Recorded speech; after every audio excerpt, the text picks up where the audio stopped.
Hola, un gusto que nos encontremos nuevamente para poder penetrar y tratar de enriquecernos con alguna reflexión, alguna perla bonita del texto de nuestra querida Torá. En la parashá este Shabbat que llegará después de Shavuot, después de la fiesta de la entrega de la Torá, encontramos muchas cosas hermosas. Yo quiero concentrarme en una muy pequeña. El texto se refiere a de qué manera la Torá y los preceptos que Dios estaría instruyendo al pueblo a través de Moshe, de qué manera interpreta la dimensión del hurto. Y me refiero concretamente a si el hurto, que es obviamente una transgresión a un precepto de Dios, cuando simultáneamente esa transgresión tiene que ver con el daño y el perjuicio que se le ocasiona a otro hombre, a otra persona. Y digo esto porque el texto se va a ocupar de dejarnos en claro que una actitud de daño y perjuicio que un hombre hace hacia su prójimo es también un pecado de Dios. Es también una transgresión que tiene que responder a Dios a la vez que responder a su propio prójimo. Esto que parece una obviedad es importante tenerlo en cuenta porque muchas veces muchos de aquellos que piensan que son observantes y que respetan la Torá sienten que su religiosidad es una expresión de lo cultico, que su religiosidad, o sea, la revisación de los estadios de su corazón, tienen que ver solamente con cómo llevan kashrut, cómo llevan Shabbat, cómo llevan su actividad sinagogal. Y si bien todo el mundo sabe que tiene que tener una vida correcta, en forma espontánea y natural sienten que aquello que los caracteriza como seguidores de la tradición judía tiene que ver con las mitzvot más bien referidas al culto. Y que lo demás, tiene que ver con las demás personas, pero por ahí, aunque racionalmente entiendan que es parte de la vida que se espera de ellos, en la práctica muchos no le dan tanta importancia. Esto no es característico solamente de la persona religiosa, también la persona no religiosa y no observante muchas veces también incurre en hurto. Para él no será un problema de divinidad o de Torá, será una falta de ética y de moral exclusivamente. Hay un texto hermoso que aparece en nuestra parashá, aquí en Nassó, y dice: y habló Adonai a Moshe diciendo: habla a los hijos de Israel, hombre o mujer, cuando incurrieran en cualquiera de las transgresiones del hombre, al incurrir en perjurio ante Adonai, resultará culpable la persona aquella, y habrán de confesar su error, el que han cometido, y habrán de restituir el objeto sustraído de su culpa en su justo valor, y agregarán su quinta parte y se la darán a aquel a quien han causado perjuicio.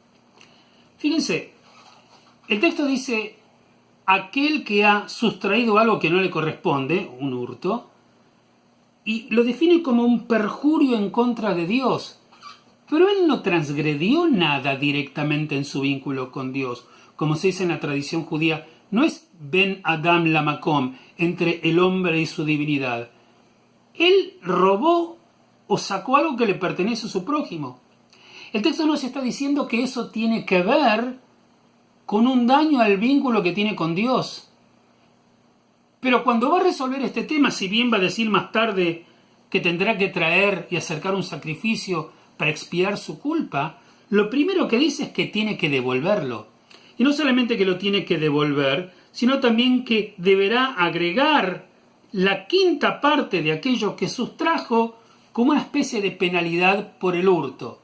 O sea, deberá agregar una quinta parte más para que su compensación no sea simplemente, te devuelvo lo que te saqué, sino que te devuelvo lo que te saqué y pago una penalidad por eso. Acá la tradición de la Torá está haciendo algo muy importante. Está, por un lado, advirtiéndole al hombre que si estar bien a los ojos de Dios le es importante, va a tener que cuidar su vínculo con las personas, con su prójimo, con la gente. El judaísmo está lleno de mitzvot, muchas más que las mitzvot que son cúlticas, tienen que ver con la ética de tu conducta cotidiana en tu sociedad. Con tus hijos, con tu esposa, con tus padres, con tus amigos, con tu prójimo, con tu vecino, con aquel que no conoces, con tu perro, con los animales que te rodean en la vida, con la tierra, con el campo, con la naturaleza. Y mientras vos pensás que al tener una vida observante desde el punto de vista ritual y cúltica estás bien con Dios, la Torá te dice no es así. Tenés que estar bien con Dios y bien con el hombre. Porque cuando estás mal con el hombre, también transgredís tu vínculo y los preceptos de Dios. Entonces la Torá mezcla y dice, todo es lo que Dios observa. Perjurio contra Dios es un acto de hurto. A la vez, Dios te mira mal, pero también te está diciendo, tenés que enmendar, y enmendar de manera concreta. Tenés que devolver lo que sacaste, aceptar tu penalidad, y el texto habla de confesar aquello que hiciste. Frente a Dios tenés que lavar tu corazón, porque robaste. Tenés que enmendar el daño moral y el daño físico, el daño económico que le causaste a aquella persona a quien le quitaste lo que le pertenecía. Pero son las dos cosas. A mí me parece maravilloso poder recordar este punto. Hay personas que no les importa ser nobles y buenas con los demás, en la medida que sientan que rezan bien, que tienen una vida que cumple las leyes dietéticas del judaísmo y que se ponen tefilín todos los días. Maravilloso. Es muy importante que la identidad judía en sus particularidades incluya los tefilín, incluya la Torá, incluya la tefilá, y que eso nos exalte y nos eleve frente a nuestro Creador. Pero todo eso de nada sirve si sos una mala persona con el prójimo, si no te ocupás de que el otro esté bien, si no tenés sensibilidad social respecto de quien está necesitando tu presencia. Entonces la Torá te dice, querido hijo, querido hermano, las dos cosas son fundamentales. Y Dios mira las dos cosas. Como decimos muchas veces en Rosh Hashanah, Dios, en su grandeza e infinita misericordia, perdona los pecados de los hombres, pero de los pecados de los hombres con Él. Dios no estaría autorizado, en triples comillas, de perdonar los pecados que un hombre hace contra otro hombre. Entonces, si queremos tener en paz nuestra conciencia, primero eso. Si tenemos fe y queremos estar en paz con nuestro Dios, será mucho mejor que tengamos una vida recta y justa en aquello que tiene que ver con nuestra ritualidad y las prácticas de nuestra tradición, pero por supuesto de nuestra ética y nuestra conducta con todos aquellos que nos rodean. Shabbat Shalom, Umeborah.